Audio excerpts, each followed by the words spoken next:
बिस्मिल्लाहिर्रहमानिर्रहीम।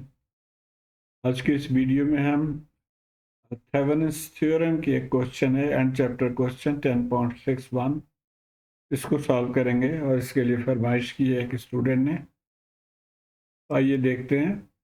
ये क्वेश्चन है हमारा, find the Thevenin equivalent at terminal A B. इस टर्मिनल पे हमने इक्विवेलेंट पता करना है ऑफ द सर्किट। अब इसको अगर गौर से देखें तो यहाँ पे दो टाइप के सोर्स है। इस सोर्स को हम कहते हैं इंडिपेंडेंट सोर्स, और जो डायमंड शेप में होता है इसको कहा जाता है डिपेंडेंट सोर्स। तो ये किस पे डिपेंड कर रहा है, ये इसकी करंट, वो आई एक्स पे, ये आई एक्स है। तो आई एक्स के साथ ये रिलेटेड है, 1.5 टाइम्स आई एक्स ये सोर्स है। तो इसको कैसे सॉल्व करेंगे? सबसे पहले तो हम इसमें कुछ चीज़ें हमने ऐड कर ली हैं। इसमें करंट डायरेक्शंस मार्क कर ली हैं। इसको मैं आई वन कह रहा हूँ, ये ऑलरेडी आई एक्स है। इसको आई टू कह रहा हूँ, इसको आई थ्री कह रहा हूँ। ये नोड जो है इसको V1 कह रहा हूँ, इसको V2 कह रहा हूँ। और ये आउटपुट पे जो वोल्टेज है वो V थेवेनिन है। एक चीज़ याद रहे कि जो वोल्टेज यहाँ पे है वही वोल्टेज यहाँ पे है, यानी V2 और V थेवेनिन सेम है। तो पहले हम नोडल इक्वेशन लिख लेते हैं। इस नोड पे करंट इक्वेशन लिख लेते हैं by Kirchhoff's current law. Current entering I1 है और लीविंग हो गया IX और I2, और इनको फिर इन टर्म्स ऑफ वोल्टेज हम कन्वर्ट कर लेंगे। ये जो करंट है ये तो 2 ∠0 है, तो इसको हम ज़ीरो ना लिखें तो तब भी ठीक है, कोई हर्ज नहीं है। अगर ज़ीरो के अलावा कोई एंगल होता तो फिर उसको हमने लिखना होता। तो बहरहाल 2 हमने लिख लिया। उसके बाद आई एक्स क्या होगा जी, V1 माइनस ज़ीरो, ये ग्राउंड लाइन है, ज़ीरो लाइन है, divided by J3 minus J3। इसी तरह I2 क्या होगा, V1 minus V2 divided by 4। और इसको हम अब सिंप्लीफाई कर लेंगे।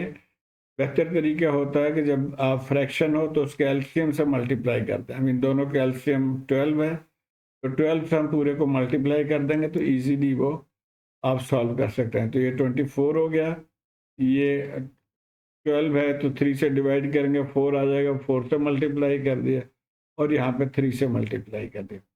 अब नीचे रह गया माइनस जे। माइनस जे को ख़त्म करने का आसान तरीका है, आपको यकीनन याद होगा कि 1/-जे को हम इस तरह से लिख सकते हैं, यानी माइनस को ऊपर ले गए तो -1 हो गया, जे हो गया -1 जो है वो जे स्क्वायर के बराबर होता है।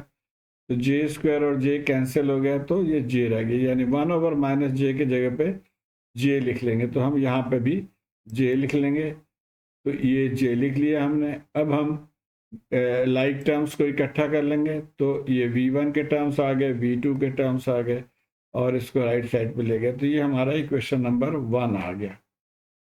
अब इसी तरह नोड 2 पे, ये नोड 2 पे अब हम आते हैं। यहाँ पे नोड 2 पे भी दो करंट्स हैं, I2 और I3, और दोनों ही एंटरिंग है, आउटगोइंग कोई नहीं है, तो इसलिए I2 + I3 0। आप चाहते तो इस पूरे को आप एक ब्रांच तस्वर करके भी सॉल्व कर सकते थे, लेकिन मैं इसको सिंप्लीफाई करके सॉल्व करने की कोशिश कर रहा हूँ ताकि इजीली आप इसको अंडरस्टैंड कर सकें। अब यहाँ पे भी हम इन टर्म्स ऑफ वोल्टेज लिख लेंगे। तो V1 माइनस V2/4 हो गया ये वाला, और ये तो चूंकि करंट है 1.5 IX, तो इसको हमने इसी तरह लिख लिया। अब IX की वैल्यू हमने कैलकुलेट किया था यहाँ पे, तो वो हम पुट कर देंगे। तो IX क्या होगा जी, 1.5 को हम 3/2 लिख लेते हैं, और IX जो है वो है V1 डिवाइडेड बाई -J3। और इसको भी सिंप्लीफाई कर लेंगे उसी तरह से, -J की जगह पर हमने J लिख लिया, टर्म्स को इकट्ठा कर लिया, और अब V2 यहाँ से निकल आया V1 1 + J2। अब इस जो इक्वेशन 2 से V2 की वैल्यू हम अगर यहाँ पे पुट करें तो हमें V1 निकल आएगा। तो V2 की वैल्यू हमने यहाँ पे पुट कर दिया, प्री V2 की जगह पे हमने ये वैल्यू लिख लिया, और सिंप्लीफाई करेंगे तो ये आ गया, यहाँ से हमें V1 आ जाएगा 24 डिवाइडेड बाई J2 जो कि हो जाएगा J12। तो V2 आ गया। अब हम यहाँ से V1 आ गया, हमें V2 चाहिए because V Thevenin is V2। तो अब इस वैल्यू को हमने इस इक्वेशन में पुट कर देना, इक्वेशन नंबर 2 में।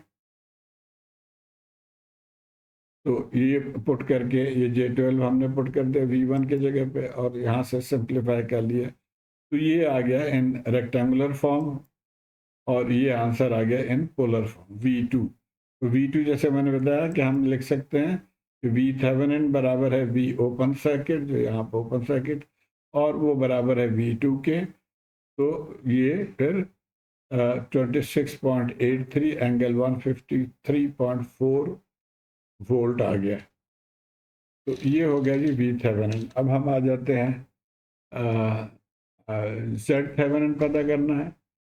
Z Thevenin जब ये हो आपके डिपेंडेंट सोर्स हो तो उसके लिए थोड़ा सा डिफरेंट टेक्निक है। डिपेंडेंट सोर्स जब हो तो उसको हम ये करते हैं कि सबसे पहले जो इंडिपेंडेंट सोर्स है उसको ज़ीरो कर देते हैं और उसके बाद आउटपुट पे 3 ऑप्शंस होता है। एक कि हम टेस्ट वोल्टेज सोर्स 1 वोल्ट लगा दें यहाँ पे, या हम 1 एम्पेयर करंट लगा दें, या हम इसको शॉर्ट सर्किट कर दें, और तीनों तरीके से आप इसको सॉल्व कर सकते हैं। मैं यहाँ पे एक करंट यूज़ करूँगा, और जब आप करंट यूज़ करेंगे तो Z Thevenin कैसे निकलेगा कि यहाँ पे जो वोल्टेज है वो हमने पता करना है और उसको डिवाइड कर देंगे बाई 1 एम्पेयर या करंट सोर्स जो है उससे।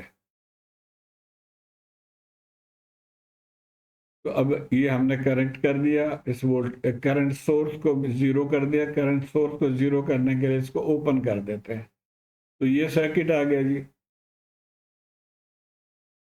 और यहाँ से हमारा एम होगा कि V2 मालूम कर लें, यानी ये V2 नोड वोल्टेज, ताकि हम इस फार्मूले में यहाँ पे V2 डिवाइडेड बाई 1 यूज़ करके Z Thevenin मालूम कर लें।